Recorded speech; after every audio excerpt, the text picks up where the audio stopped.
Shalom.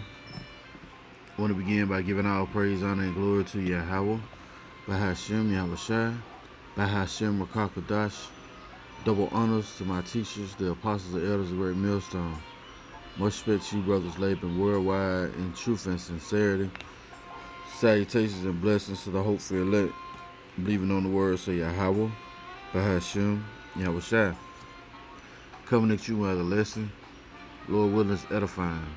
And last night, the AP released a story, regarding information on the latest Pentagon report of the so-called UFOs, which we know as the chariots of Yahawah Bahasham Yahawashi, right?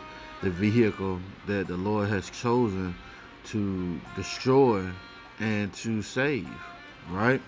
I want to play this video and get a couple precepts, and Lord willing, is edifying, because these things have been hidden. Matter of fact, real quick, let's get this real quick, and then we'll play the video. Luke chapter 8. Okay. Luke chapter 8 and verse 17. It reads, "For nothing is secret that shall not be made manifest, neither anything hid that shall not be known and come abroad." So all these things are being revealed in this time. Okay, the closer and closer we get to the end, the closer and closer things are going to be made manifest. Matter of fact, let's get one more precept. Right, Habakkuk chapter 2, and we get to the point, verse 3. "For the vision is yet for an appointed time," see? "But at the end it shall speak and not lie. Though it tarry, wait for it, because it will surely come, it will not tarry." Okay, and these prophecies are coming to pass. Okay, and the chariots are revealing themselves. So much so that they can't hold this information back anymore. Alright, let's play the video.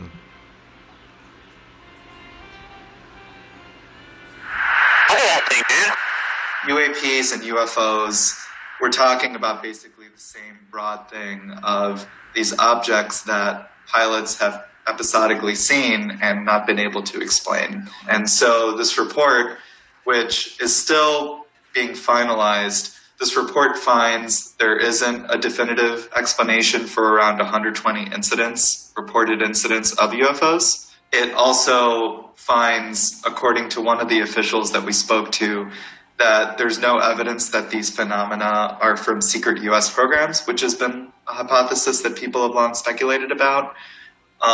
And it doesn't establish a definitive link to extraterrestrial life or alien life, but it doesn't rule it out either. So basically, we're in the same place we always were before this report, which is people who believe in UFOs will find something to hold on to. People who are skeptical about UFOs will find something to hold on to. But the fact remains that this is a national security concern, and it's being taken seriously by all elements of government. I think what we're seeing here is kind of an overlap of public interest butting up against the secrecy wall of the military. The military simply doesn't want to talk about things like this because they are active investigations into unidentified objects that go into airspace. If there's an airspace incursion, that's a real issue that needs to get looked into. And of course, we have very, very real issues now with drones. And increasingly other nations and other bad actors are going to be using drones to try to get into our airspace to spy on us and possibly even attack us. So that's something that needs to be dealt with. But people are conflating this issue with the idea that these UFOs demonstrate amazing physics and possibly even aliens. I mean, that's a more extreme interpretation. But, the idea that this is some kind of secret warp drive or it's defying physics as we know it, there really isn't any good evidence for that. And if you look at the videos do not support that advanced physics argument. I'm not saying there's no aliens anywhere in the universe. That's a separate question from have they come here. Are they out there? have they come here? They're probably out there. They probably haven't come here. That's my conclusion, although we have no evidence one way or the other for either of those questions. But you can then kind of do a probability estimate of, these three hypotheses, mundane, prosaic video effects, camera effects, lenses, balloons, and so on. Russian, Chinese assets, which we know it can't be because no one could be that far ahead of us. That's not how it works. Or aliens. And in terms of skeptical principles, just remember, before you say something is out of this world, first make sure it's not in this world. So let's not jump to extraordinary claims until we have the ordinary ones ruled out. And then the ECRI principle, we call it, extraordinary claims require extraordinary evidence. Well, guess what? We have the extraordinary evidence through the scriptures, okay? And why did this guy say that it's a national security threat? Well, that's biblical. Let's go get it. And they should be in fear. They should be in fear because of all the wickedness that they've done. Excuse me. Right? This is Zechariah chapter 5 and verse 1. Then I turned and lifted up my eyes and looked, and behold, a flying roll. And he said unto me, What seest thou? And I answered, I see a flying roll. The length thereof is 20 cubits. The breadth thereof is 10 cubits. Then said he unto me, This is the curse that goeth forth over the face of the whole earth. Right? Then we read, don't we read in 2nd Ezra 13 where he seen the mountain that Yahawah had flew upon, and it was so big that it covered the sky. He thought it was a actual mountain from a range of mountains on the earth, but he couldn't see where it was clay from. That's how big this chariot is going to be. Again, he said, verse 3, Then said he unto me, This is the curse that goeth forth over the face of the whole earth. For every one that stealeth, right, shall be cut off on this side according to it. And every one that sweareth shall be cut off as on that side according to it. Who's the biggest stealer? Who actually swears on the Bible? Well, it's Esau Edom, man. The so-called white man. All right? And guess what? These chariots are made to enter into the house of the thief. Right? And I will bring it forth, saith the Lord of hosts. Yeah, the Lord of armies, Yahawah Bahasham Yahawashi. And it shall enter into the house of the thief, and into the house of him that sweareth falsely by my name. See? And it shall remain in the midst of his house, and shall consume it with the timber thereof, and the stones thereof. So yeah, the Lord is coming back with concentrated laser fire, man. And there's nothing that they're going to be able to do to combat this. Matter of fact, real quick, let's go to the book of Isaiah. Okay? And that's why these devils are in such fear, man. Because the words of the Lord, Yahawah Bahasham Yahawashi, are coming to pass. They're being made manifest. Right? Oh, look at that. The Most High's vengeance on the nations. Why? For the controversy of Zion. Right? Isaiah chapter 63 and verse 1. Who is this that cometh from Edom with dyed garments from Basra? This that is glorious in its apparel, traveling in the greatness of his strength. I that speak in righteousness, mighty to save. See? As Yahawah coming where? To the house of the thief. Wherefore art thou red in thine apparel, and thy garments like him that treadeth in the wine fat. Basically, these are metaphors or similitudes for how much death the Lord is going to bring when he comes, right?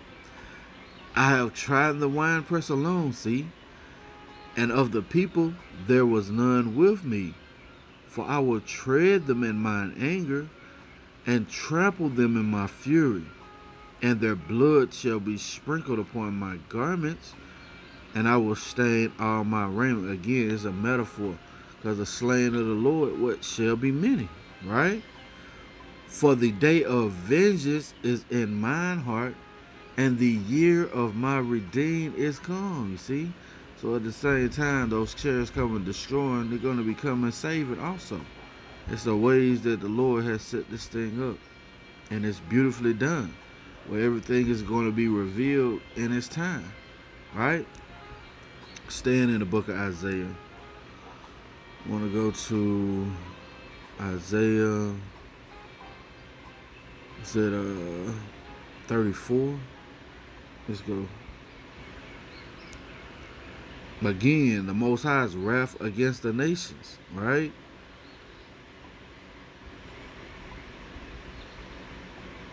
This is Isaiah chapter 34. I'm going to start at the top. Come near, ye nations, to hear and hearken, ye people. Let the earth hear, and all that is therein, the world, and all things that come forth of it. For the indignation of the Lord, Yahawah Bahasham, is upon all nations, and his fury upon their armies. He hath utterly destroyed them. He hath delivered them to the slaughter. You see? So it's Yahawah Bahasham who's going to send his son back in the midst of World War III.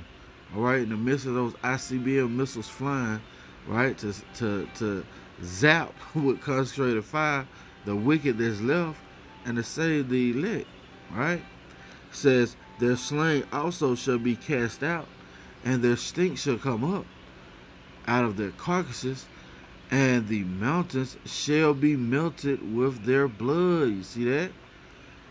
It says, and all the host of heaven shall be dissolved, and the heavens shall be rolled together as a scroll, the ICBM missiles, right? And all the hosts shall fall down as the leaf falling from the vine, and as the falling fig from a fig tree. You see that? For my sword, see, for my sword shall be bathed in heaven. Behold, it shall come down. See, that's an aerial attack. It shall come down upon Idumea. Idumea is what? Just the Greek way of saying Edom. And upon the people of my curse to judgment. You see that?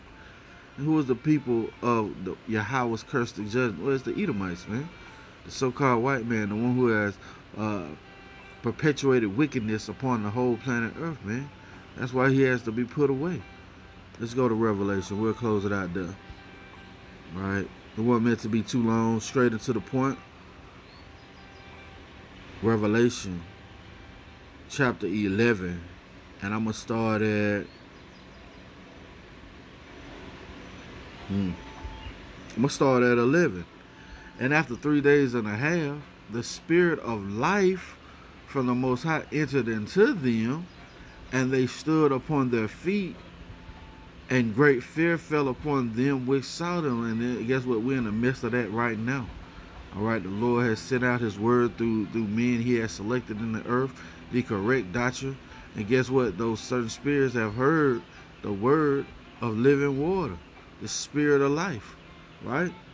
It says, verse 12, and they heard a great voice from heaven saying unto them, come up hither. And that's the chronological order.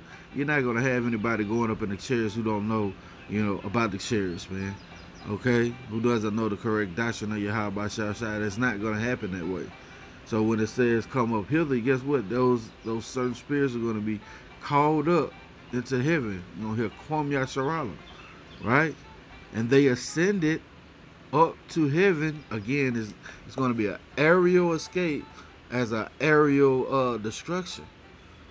And they ascended up to heaven in a cloud, and their enemies beheld them. See that? And the same hour there was a great earthquake. Yeah, those ICBM missiles, right? And the same hour there was a great earthquake, and the 10th part of the city fell, and the earthquake were slain of men 7,000. Yeah, a complete number of men, right? And the remnant were afraid, going up in those chariots, and gave glory to the power of heaven. You see? Verse 14, it says, the second woe is past, behold, the third woe cometh quickly. This is referring to the battle of Armageddon in the scriptures, right? Or World War III, as we call it. Okay? That's what these chariots are going to do, man. Yeah, you should be in fear, Esau. You should fear Yahawah Bahasham Yahawashi, right? That's going to be it for the lesson. Lord willing, it's been edifying. I want to give all praise, honor, and glory to Yahawah Bahasham Yahawashi Bahasham, Qadash. Double honors to the apostles, elders, great millstone who rule well, teach well. Lord willing, coming to you a lesson. Till the next time I say, Shalom.